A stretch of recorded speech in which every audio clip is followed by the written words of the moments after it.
Rube, the Eagles did it. They made Philadelphia pretty happy. Everyone's not happy, of course, but I think they drafted the guy most fans wanted them to take. Yeah, I would agree with that. I think it's really weird to have people be happy on a draft night. It's been a while. It's been a long time, and for good reason. And I think everybody was everyone was terrified. Everyone was like a lot of sleepless nights. How he's going to do it again? They're going to screw this up, and I understand that. But everyone was holding their breath. It actually went the Eagles' way, went the fans' way for once. It finally did. I should mention this is the Eagle Eye podcast brought to you by Car Shop. One certified used cars reconditioned like new. That's Car Shop, formerly Car Sense. And I should also mention I'm Dave Zangaro, you're Reuben Frank. We're going to do a podcast each night of the draft. We're recording this in almost the middle of the night, so you're probably hearing it as you drive to work Friday morning. We appreciate you guys listening. No, they're staying up for it, Dave. You think so? I just told someone on Twitter, you have two options. You can listen to it in the middle of the night or listen to it in the morning. Either way is fine with me. But we're going to go through our initial Or you can listen to it both, because I think, it's kind of like a great symphony or an incredible novel, or like an album, like the White Album. Like you listen to it once, you're not really getting the full depth of the genius involved here. So I think on repeated listens, I think this podcast will really offer more and more to our listeners.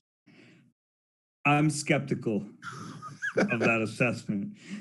We're going to go through our reaction to the pick itself, to the process the Eagles went through to get there, a little trade up involved on Thursday night. We had a chance to speak with Howie Roseman, Andy Weidel, Nick Sirianni, and DeVonta Smith virtually after the pick was made. And then we'll kind of give our reactions to the way the rest of the first round went. And we'll look ahead to round two, because there are still some really good players on the board for the Eagles. And there's going to be a good player at 37 when they pick again. And we'll see if Howie can keep it going or not and make the people happy. But initial reaction, Rube, to the trade up to get DeVonta Smith. Yeah, I think we messaged each other at one point early on that things were not going well for the Eagles. J.C. Horn, Jalen Waddle, Surtain were all off the board, and it was looking like at 12, and not that Rashawn Slater's not a really good player, and I think he would be a good player for this team, but it's like after the last two drafts, it's like, a guard center, a guard tackle, okay, it's hard to get excited about it, and then we saw that they were on the board at 10, and you kind of knew why. You kind of knew what it was all about. They weren't going to trade up two spots to get in front of the Giants and take Rashawn Slater. So you pretty much knew at that point. I just felt like it was a Howie's first triumphant moment in a long, long time. The way he, engineered this whole thing, going from 6 to 12 and back up to 10. To me, it comes down to, would you rather have Jalen Waddle or Smith and a 1? And I think we all agree on the answer to that. As much as I like Waddle, I just think that, and I kind of came around on him over the last week or so. The more I read up about him, he is light, 166, but tough, durable, never missed a game, gets off the line of scrimmage, all the things that you're concerned about with a smaller receiver, at least in his case in college, haven't been an issue. And the SEC is the closest thing we have to the NFL. If you can play corner or wide receiver in the SEC, you can play corner or wide receiver in the NFL. And he set every SEC receiving record. So I know there's never been anybody his size. I looked it up. He's the smallest non-kicker drafted in the first round since, let me see if I could find this, because I forget the guy's name. Frankie Albert, drafted by the Bears with the 10th pick in 1942. He was a quarterback, ended up playing 5 years with the 49ers. And I know you're going to ask me if he was a good quote, but That's how unusual this is. But there's also never been anyone to produce like this. I feel really good about the pick. Obviously, quarterback is still an issue and something they're going to have to address, and I would expect them to do it early tomorrow evening.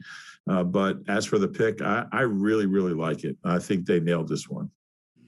Yeah, and it's not just the pick, it's the maximizing of the value, which is, look, that's never been Howie's weakness. I mean, that's the picks themselves have left something to be desired, but his ability to maneuver on the board, and we'll get to a little bit of the details of that, always been really good. So you're right. They end up with a player who I don't think anyone would have balked at the idea of him going number 6 and a first round pick.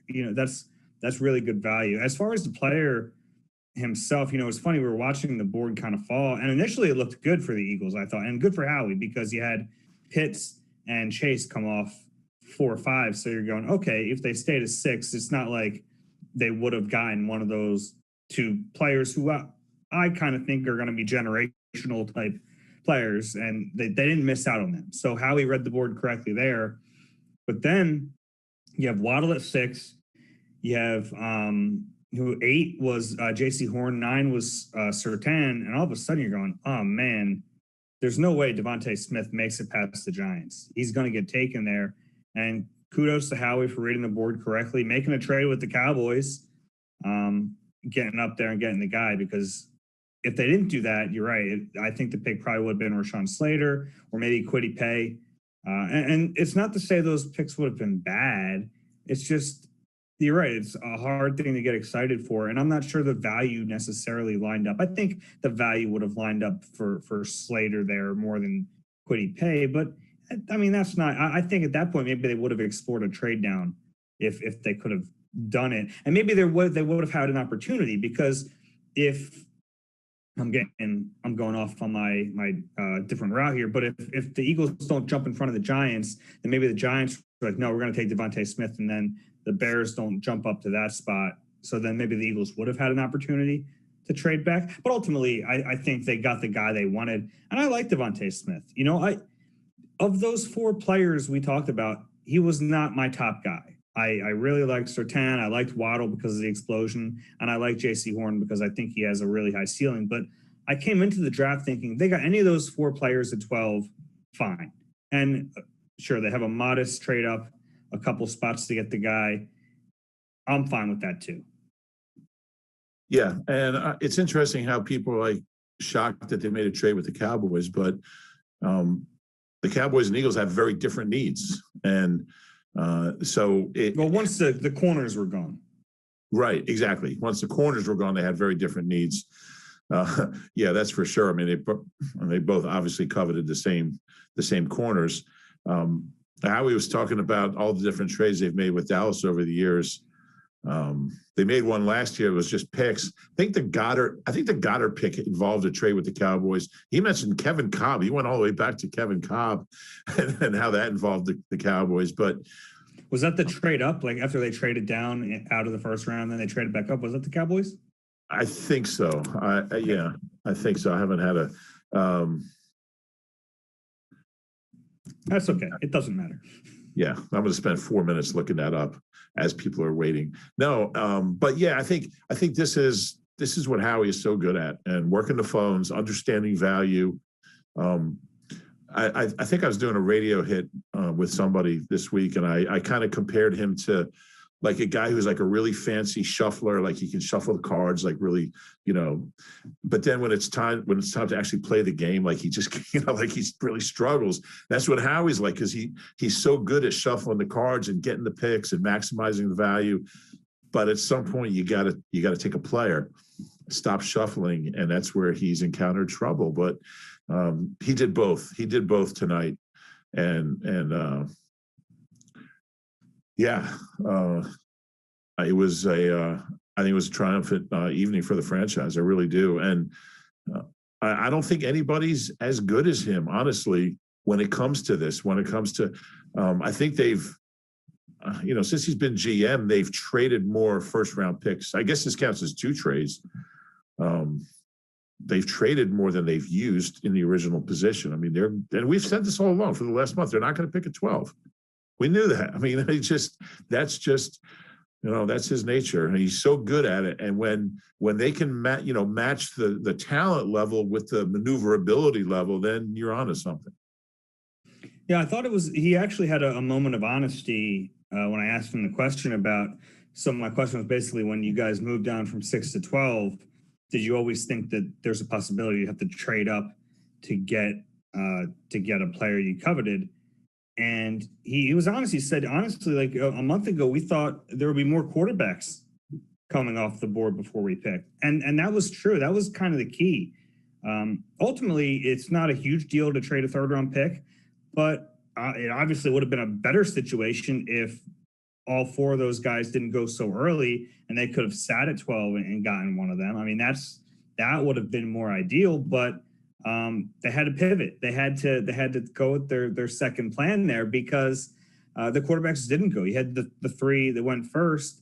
And, we talked about it a month ago when they made that trade. It was like, oh, maybe 4 is a spot for a quarterback, whether Atlanta takes one or they trade out. And there was a thought, well, maybe someone, Carolina could have been quarterback. Denver could have been a quarterback spot. But all these little things started happening. The Darnold trade happened. He goes to Carolina. Teddy Bridgewater goes to Denver. And now Denver maybe has their sights on Aaron Rodgers, which is funny. I haven't thought about Aaron Rodgers in a few hours, which is like insane. It's the biggest story in the world.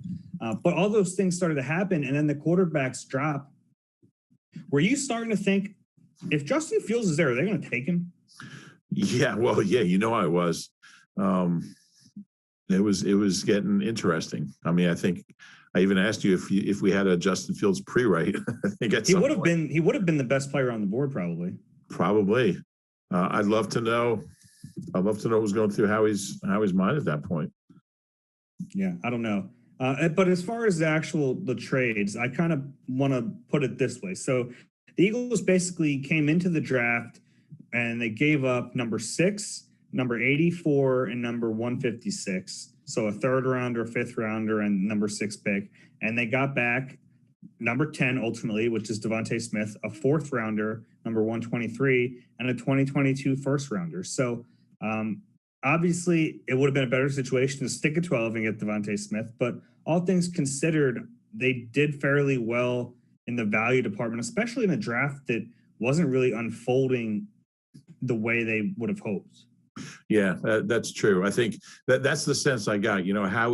How he took a situation that wasn't going well and flipped it. Under extreme pressure and duress, he flipped it and made it work for this organization. I think that when you look at what they gave up, and again, this is like the Carson. I think it all goes back to the value Howie got for. I'm sorry I mentioned his name, but the quarterback they traded to the Colts. They got more value for the former quarterback than I anticipated, and that 3, put them in a position where they could give up a 3, still have a 3, and they got that 1 looming, that extra 1 looming. So the gift that keeps giving, is that trade. I think it's a shame it worked out that way, but Howie's ability to get a 1 and a 3, a likely 1 and a 3, was big, was more than I expected, and it gave him extra maneuverability and extra opportunity. Like you said, what was the quote? Adaptive. What was his quote last week? I can't even say it. Opportunity is, I don't know. Do you remember? I want you to get this. Was it flexibility creates opportunity or something? Yeah, that's what it was. Yeah, that's what it was, and it's true. And opportunity creates flexibility as well. I was enjoying watching you struggle with that. I know you were. It is interesting, though. It's kind of become the theme of this offseason is Howie taking bad situations and making the most of them. Ultimately, not like the most ideal thing. Like, you didn't want to trade your franchise quarterback, but you got a good return. You didn't want to have to move back up in the draft, but you did it, and you have to give up too much to do it. So Yeah, I think you're right. I think it's a win. And I like the player. I do like the player. I think DeVonta Smith is a good player.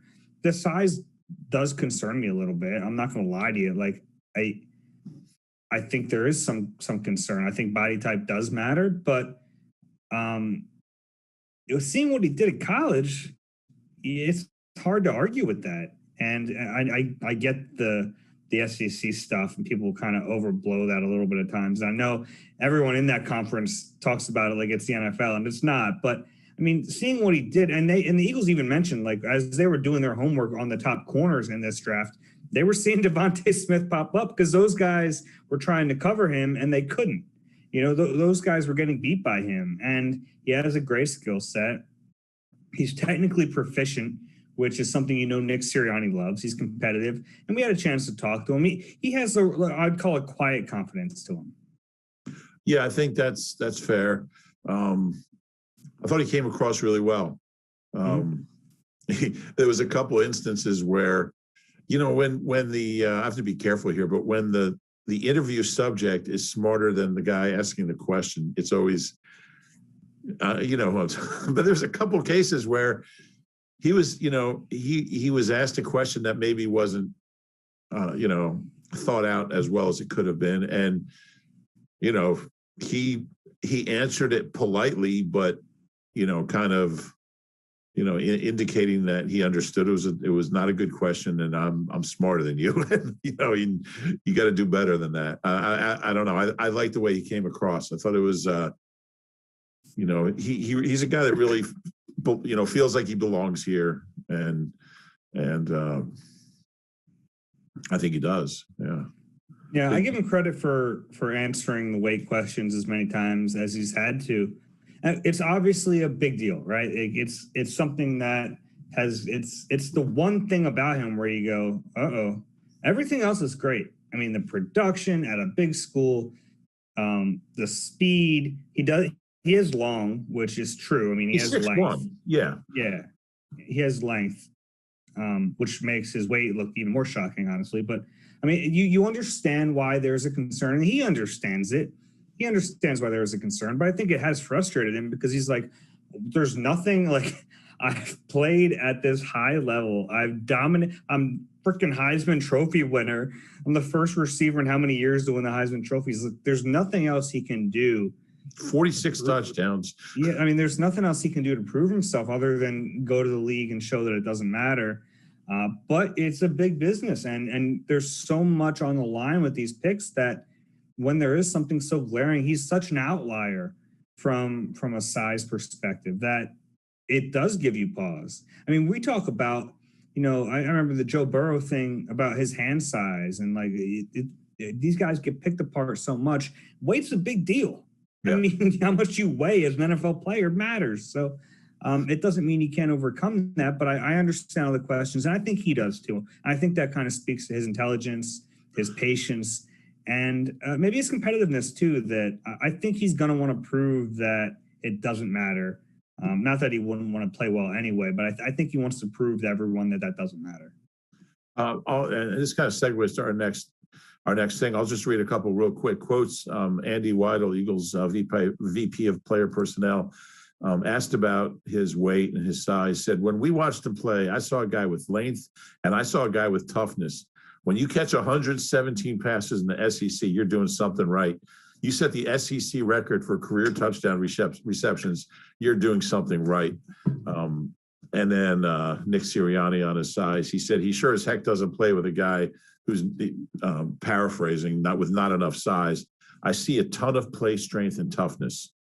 Play strength and toughness is what I see with over and over and over again. So, it was interesting hearing them all talk. It was the first time in a long time I remember an Eagles draft night presser where there was no defensiveness. They were really like jubilant about the pick, and they didn't feel like they had to explain it. They didn't feel like they had to justify it. So they could just kind of let their guard down. And I thought all three of them, Andy, Nick, and Howie, were a lot less guarded and a lot more open about the kid than they generally are about anything. Because I think they just feel so strongly about him as a player and about the pick. It was interesting to hear. I think I messaged you in the middle of it saying these guys are they're really effusive here and really kind of opening up in a way we don't really see all that often from them. Yeah, and look, we don't know. Unless it comes to light at some point, we won't know the full story if there was some kind of disagreement or not. But it doesn't seem like it. It seems like they were kind of pulling in the same direction on this one, and that's something I wrote about in the last week, was how important that is. And I think that's a really good start to this new relationship between the coaching staff and the scouting department, because I think that relationship, for good reason, honestly, got kind of pulled apart last year when Howie went off the board and freelanced a little bit. And the term was he sided with the coaches. The idea, and it's never going to be perfect, but the idea is that you all kind of agree. And the first step in that is wanting the same types of players.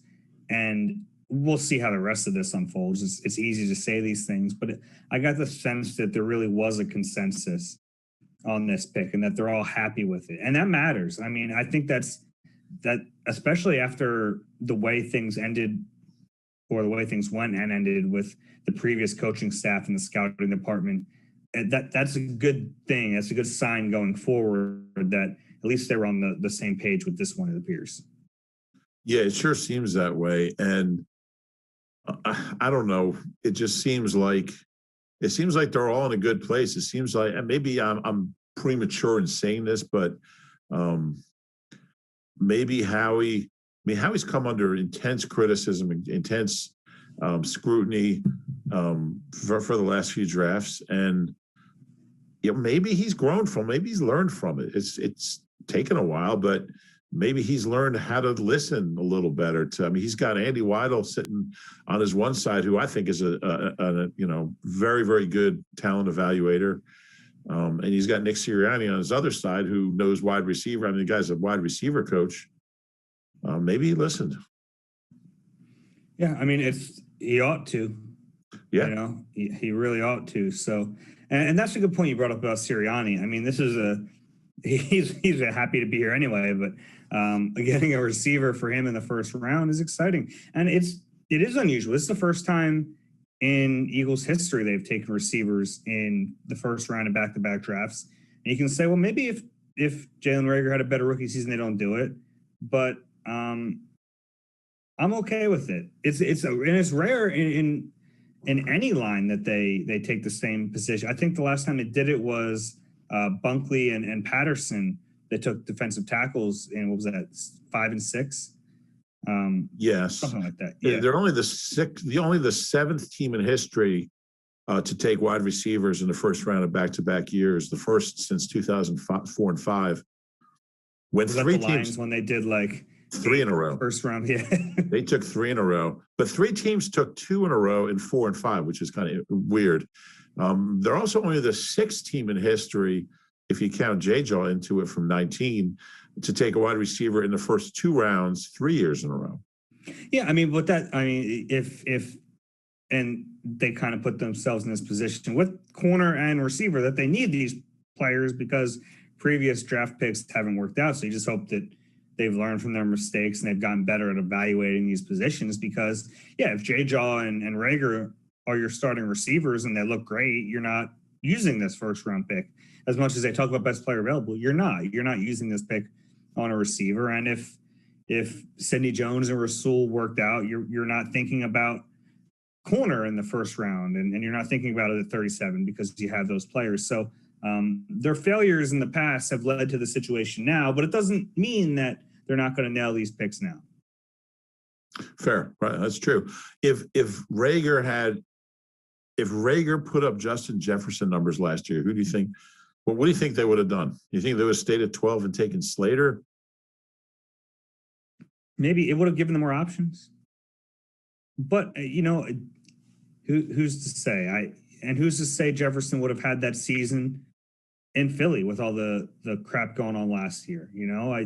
I think that it was really hard to evaluate Jalen Reagor last year. I don't think he was used correctly. He had crappy quarterback play. So it's situations matter too. It's not like Howie's just drafting bad players all the time, which is part of it. But I think the coaching it all works together, and you can never come to a true understanding of the percentage of failure, whether it's the coaching staff or the talent evaluation. I think it works hand in hand, and I think there's probably a little bit of both from recent years. Yeah, I do think that if they felt like Rager was going to be a superstar, they don't feel compelled to make this pick. I know you're probably right, but there's also like, how could they possibly know? Yeah, no, you're right. Anyway, what any other observations off the presser? I thought, yeah, go ahead. No, I really don't have anything else. You? Well, I thought it was Nick was asked about, where's the kid going to line up? Is he a slot? Is he a, what is he? And Nick very passionately went on and on about how I don't coach that way. We move everyone around. Everyone can play. Everyone is going to get trained in every spot, and we're going to just keep moving guys around. I'm not going to define anybody. And the guy that asked the question he was like, yeah, but you gotta put him somewhere. He's like, no, I don't. He's gonna play everywhere. I do wonder though, because typically when you bring a new player and you want him to learn a receiver, you want him to learn one at a time because you don't want to put too much on his plate. So I would assume that's still going to happen. I wouldn't think they're going to be like, here's the playbook. Good luck. I think we'll see him line up in a lot of spots. I do. I think they're gonna throw a lot at him. They mentioned all three of those guys mentioned how smart he is, how quickly he picked things up, how I think smoothly, whatever the word was, he explained things on the whiteboard, plays and things they were running. Sounds like a very smart, very astute kid. I expect to see him lining up everywhere. I think all these guys will. I mean, yeah, I'm not sure you're going to see Greg Ward outside a whole lot, although he has done it. I think he caught a touchdown lining up outside last year. I don't think you'll see Hightower in the slot, but for the most part, I think you'll see these guys lining up in a lot of spots, and it makes you better. It makes you more unpredictable. Something that was missing last year, and makes you more dangerous if you have the right people to do it. Yeah, the one thing, you jogged my memory a little bit there, but the one thing Sirianni said that I thought was interesting was about Yak, yards after catch. That's a big part of his offense. He talks about that quite a bit. A lot of crossers, a lot of easy catches, a lot of opportunity to get, and that's why I thought Waddle would have been a good fit for them too. Yeah, but a lot of opportunity to get the ball to your playmakers and let them do it with their feet. Now you need an accurate quarterback, so Jalen Hurts really has to work on his accuracy this year, because in order to get yards after catch, you have to hit him in stride, which is kind of what you saw at Alabama with how accurate Mac Jones was last year. Those guys, he was always hitting them in stride. That's one of the reasons people really started to like Mac Jones when they went back and watched. But that ability from DeVonta Smith does fit. That fits what Sirianni likes, and I think we're going to see him utilized quite a bit in those ways. And I'm not talking about I think they would have used him and Waddle differently, they're different players, but the idea of shallow crossers and natural rub routes for DeVonta Smith make a lot of sense, and I'd be shocked if we don't see that kind of stuff. Yeah, I agree, and I think one good thing is that that he comes in having a relationship with Jalen Hurts. They've played football together, not a ton, but it sounds like they're very close. They had already spoken when we talked to him, and that's a pretty good head start. And it doesn't mean he's gonna, it's gonna go great, and there's gonna be bumps in the road, and it doesn't guarantee anything. But they have chemistry together. They have an understanding of each other's strengths and weaknesses, and they have something to build. They have a starting point. They have more than most quarterbacks, especially with with OTAs and who knows what else. They've got more of a head start than most QB wide receivers starting out. So that helps. Yeah. Hey, beer, wings, and sports. PJ Wellahans is the place to get all three of those, all my favorite things. Local sports fans gather together to watch all the action at your neighborhood PJ's. Visit pjspub.com to find the closest location nearest you. Rube, it was so funny. It happens every year, but the Eagles, wherever they pick, whatever happens after that in the draft, we have to catch up on later because we get so busy with dealing with the Eagles pick and writing and hopping on calls, or in the old days doing conference calls and press conferences. So we went back just before we started this pod and we're like, oh, look at that. Look at this. I had no idea this guy went here. So as you're looking at the first round in its totality, what are some things that stand out to you? Yeah. Interesting. A lot. I mean, it's just, you spent so much time kind of preparing for it. I thought Mac Jones and Justin Fields both dropping out of the top 10 was interesting. Not shocking, but it was interesting. I think, because Justin Fields is a guy that could have gone anywhere from 3 to, where he went. I thought all along Trey Lance was a perfect fit for the 49ers, and everybody was reporting that they like Mac Jones better. So my last mock draft, I had him, and I was like, I know they're going to take Trey Lance there, but that was, it was pretty cool to see him go number 3. The guy's barely played college football, but I think that's a great fit. I think he's going to be really good. It might take a couple of years, but quarterbacks get draft projection, not production. Yeah, no doubt. But I don't know. I don't know if there's any huge surprises other than those things. That New England could get Mac Jones, the Patriots get Mac Jones without moving up was a little surprising. I'm not sold. I'm not totally sold on Mac Jones as an NFL quarterback. We'll see how that goes. You mentioned this. Leatherwood is a guy who at one point I thought he would be a good pick for the Eagles in the second round. He goes 17 to the Raiders. He's an interior. The Raiders have done this a lot since Gruden's been there and since Mayock's been there. They operate off their board, which is great, but they don't understand maximizing value. I don't. That's the one thing we talk about Howie understanding that. They don't get that.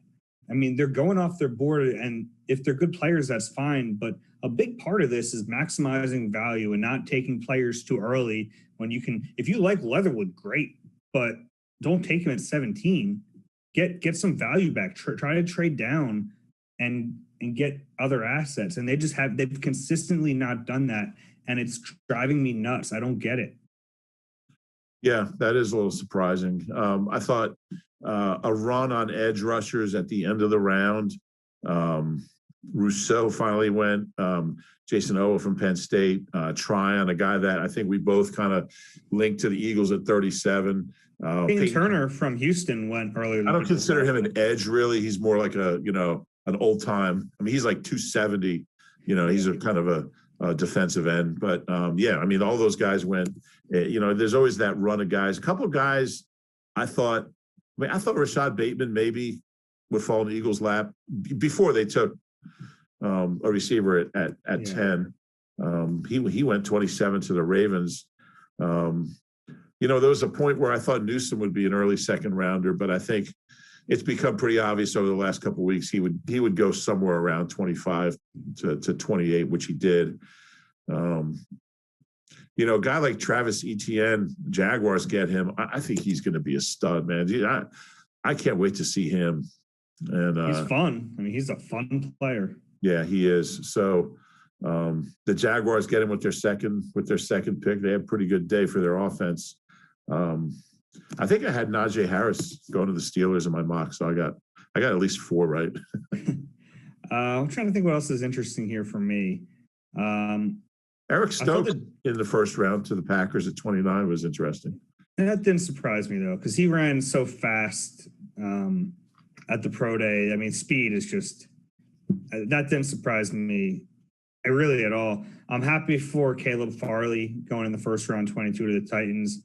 I mean, that kid, poor kid, has gone through all this stuff, and then he tests positive for COVID and can't go to the draft. I was happy for him. Interesting one, Kwity Paye at 21. Everyone kind of pegged the Colts as an offensive line team. That's pretty good value for Paye. And it was interesting that we were waiting for Howie Roseman and the guys until that pick came off, and then they were available. And maybe I'm reading too much into it, but that kind of raised an eyebrow for me. Like, I wonder if they were kind of tracking him because there was a lot of reports about their interest in him, and it made a lot of sense. So I was kind of wondering if they were tracking him to see if he would go a little deeper in the draft, and maybe they could have traded back up. Because it was like right after he went, we got a text. It was like, all right, the guys are coming now. I thought that was interesting. I didn't notice the timing, but Kwity Paye was and not that I mean, I think he's going to be a good player, but he was my nightmare scenario at 12. If you weren't alone, I think fans thought that too. Yeah. I don't know. That scared me. I just saw like Jerome McDougal for some reason. I don't know why. And it's not a knock on the player. I think he's got a chance to be a pretty good player. Nice job by the Vikings getting down from 14 to 23 and still getting Darrisaw. Yeah. That's good maximizing there. Yeah, you like that? Yeah, that's good because I thought he would have been a pick for them at 14. Yeah, that's true. They got down to 23 to take him. Let's look at a couple options at 37. I did think there was a chance they would get up there into that, 25 to 30, 32 range. Yeah, I thought there was a chance. There's value in that because, and we've mentioned it before, but if you can get a guy in the first round and you can have that fifth year option for him, that helps. But they'd already traded away a third round pick to get up to 10. So I think they looked at that as their chip, right? That was their way to move up if they needed to, whether that was early in the first round or getting back into the first round. I think like Howie was holding that number 84 pick chip ready to throw it in, and he already threw it in. So unless a guy like Kwity Paye really dropped, I don't think he was going to do it again. And there's some really good talent. They're going to get a good player at 37 because I have 10 here that would be good picks. And they're the 7th pick. So yeah, no. Yeah, they're going to get a good player. So I'll go through the list. And you tell me if there's any name here that you'd particularly like. And honestly, I only have one corner on here, which I should probably change. I should probably add another corner to this final list, and I'll do that as we go. But I think at the top of the list, Jeremiah Owusu-Koramoah from Notre Dame, I was a little surprised he didn't go in the first round. He was an outside chance, the way I was thinking, for the Eagles at 12 or maybe a modest trade down. Yeah, I'm hoping one of my first round pre-writes ends up being the second round pick. That would be amazing. I think that has happened. No, I think he's probably 1A or 1B on this list. I think if he's there at 37, they would take him. I think that would be a terrific pick for them. Yeah, I mean, I'm really surprised he wasn't a first round pick, and maybe teams are a little scared if they don't know how to use him. But I don't see. I think he's a good player. He's a tweener, right? And but he's a playmaker. I'm with you. I like the player. If you have a good defensive coordinator, he'll figure out a way to use him, and the Eagles, by all accounts, do. So, yeah, but I just think teams are a little skittish of a. But we're getting to positionless football, and he's exactly what that is. He's a playmaker who can drop back in coverage. He can get to the quarterback. And I like the player a lot. Yeah, I do too. The next two are offensive linemen, really centers, Landon Dickerson and Creed Humphrey, two guys who I thought could have been first round picks. And they're still there. And I don't know if it will be worth it for the Eagles to use a pick on one right now, but they might think about it. Yeah. I'm thinking they go interior O-line in the third round. but they're in play there. It's certainly something that they're going to have to address at some point. Yeah. Christian Barmore is still out there. Local product, defensive tackle, doesn't have a ton of college experience, but the Eagles, we thought he was a possibility in the first round. They value that position so much, and he's not like a big need, or defensive tackle is not a big need right now. They have Fletcher Cox and Javon Hargrave, but Cox is getting a little long in the tooth, and Barmore could be a really good player. Yeah, I think he's in the mix. Good value at 37. I definitely think he's in play there. It wouldn't be. I mean, he's not a guy like you said. There's the need really isn't there. You're paying Hargrave a lot. Fletcher, I think Fletcher's still pretty good. You signed Ridgeway, but he's a talented kid. Yeah. Next one, Azeez Ojulari from Georgia. A lot of people thought he was the best pass rusher in this class, and he doesn't go, which is a little surprising. It is. Again, it's one of these things that, you have like 40 guys who are first round picks. And they can't all go. I thought he'd be somewhere down in the 24 to 28 range, but he's out there, and another interesting guy. Really terrific pass rusher, 6'2", 250. He'll go early tomorrow or today. Yeah. Oh gosh, it is today. Tyson Campbell, another Georgia player, the cornerback. We saw Stokes go. Campbell's a little more physical of the bunch. I wonder if Campbell wouldn't fit what the Eagles want to do defensively even better than a guy like Stokes would have. I would say yes, and I think if he's there, he's the guy. Okay. I really do. I think if you can get Tyson Campbell in the second round at 37, you have the makings of a really good first couple rounds there. And I agree. I think what you said is exactly true. I mean, that seems to be what Jonathan Gannon. We haven't met him, haven't spoken with him, but it seems like from what we've heard, that's what he likes. And Campbell is, he didn't run. He can't run like Stokes, but he's a big, tough, physical corner, and he would have some opportunities to play. Yeah. Nick Bolton got some first round buzz. Yeah. Ends up not going. Jamin Davis ends up going in the first round. But Nick Bolton from Missouri, I don't know if they'd go linebacker in the second round, but I think it's a possibility. Yeah, I kind of think they won't. But if they like the player enough, well, I mean, they've never spent this much, these many resources in linebackers. I mean, it's kind of crazy, but they might actually have good linebackers next year. But if they, it wouldn't shock me. Yeah. How about Trayvon Mulrig? That's another one who would. I mean, he's a guy that would be able to, step in, and he's another one that got some first round buzz. TCU kid. They're desperate. I mean, we don't know what Rodney's situation is as far as his health, and certainly a huge need. This is the last safety they drafted in the second round. They've never drafted a safety in the first round. Last safety in the second round. Well, Eric Rowe was not a safety. Sean Considine. Nate Allen. Yeah, was he 2000?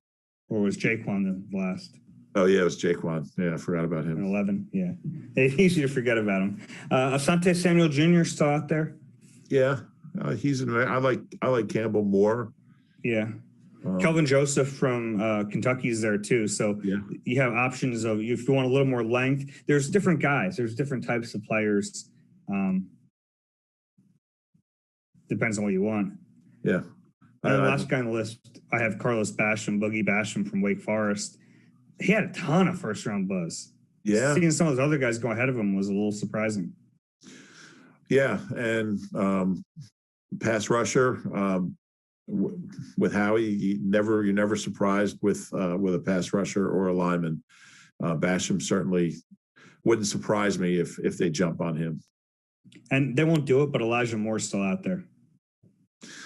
Yeah, I'd be tempted, but yeah, that's not going to happen. Get Elijah Moore and just become a track team. Ole Miss, Rondell Moore's still out there too, but I wonder when the next receiver they'll take is. I wonder if they'll take another one. Well, I mean, they still have 9 picks, so they do. We'll take one of everything. Crazy. Well, we can talk about this on another pod, like maybe during the week. But how do you think they'll line up, knowing what they have at wide receiver now? I mean, how do you see the pecking order going next year? We'll start DeVonta Smith, Jalen Reagor,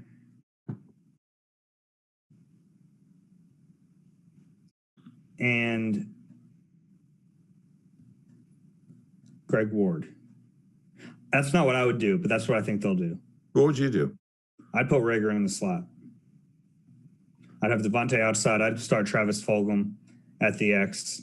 I'd start DeVonta at the Z, even though he played X in college. You can kind of flip those guys a little bit, and then I'd put Reagor in the slot to give you more explosiveness there. Yeah, it's interesting. Greg Ward is. I mean, he's a nice player. His story. He's a great story. I'd still play him. I'd find spots for him, but yeah, but I mean, he played more snaps than. I mean, you don't want to play the most snaps on the team. That's probably not ideal. I'm curious about Fulgham. I think he could go either way. You know, I'm curious to see what kind of impact he makes next year, because he's kind of a wild card. And Quez is too. I like what I saw from Quez at the end of the year. Mm-hmm. He can certainly fly, and he catches the ball. I'm curious to see how it's all going to play out. I think Fulgham could be a guy. It's possible he doesn't even make the team. I think he will, but there was something going on with him and the coaches last year. Really got in the doghouse. Doug talked all the time about his practice habits. He's got to work on that, and maybe he will. If he does, if he can do what he did those 5 weeks, you really got something there. But he could also he's a real boomer bust. It'll be interesting to see what. I like that you just started talking about the receiver depth chart out of nowhere. Yeah, because it's just, I mean, you add a guy like they did, you just kind of wonder how it's all going to shake out.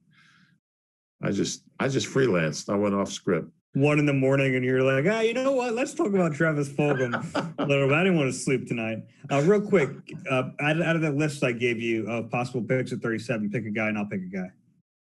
Who I would take or who I think they'll take? Who do you think they'll take? I'm gonna go Campbell. I'm gonna go Tyson Campbell, Georgia corner. Okay, I'll go Boogie Basham there. Yeah, Carlos Basham. It's a good pick. Yeah, and I do want to give you credit in your mock you wait till draft. 1:10 in the morning to give me credit. Yeah, and it the 57-minute mark of the podcast, so hopefully no one's listening anymore. But you did nail the DeVonta Smith pick last year. What number though did you have them? 23. 23. But you had the Eagles taking DeVonta Smith a year ago. Impressive. Yeah. I lucky is what it was. Broken clock, right? It did make sense. Yeah, exactly. But yeah, I got more right in last year's mock draft than this year's. I'll have to go through and see how we did. Well, maybe I'll have those results tomorrow. If you enjoy the Eagle Eye podcast, you'll have them. If they don't favor you, then you'll be like, I didn't get around to that. You know how I operate. If you enjoy the Eagle Eye podcast, please rate and subscribe wherever you get your pods. We will be back with you 2 more times during this draft. We're going to have a podcast after each of the days. So plenty more coming from Reuben and I. That's it. This has been Eagle Eye. We'll talk to you guys soon.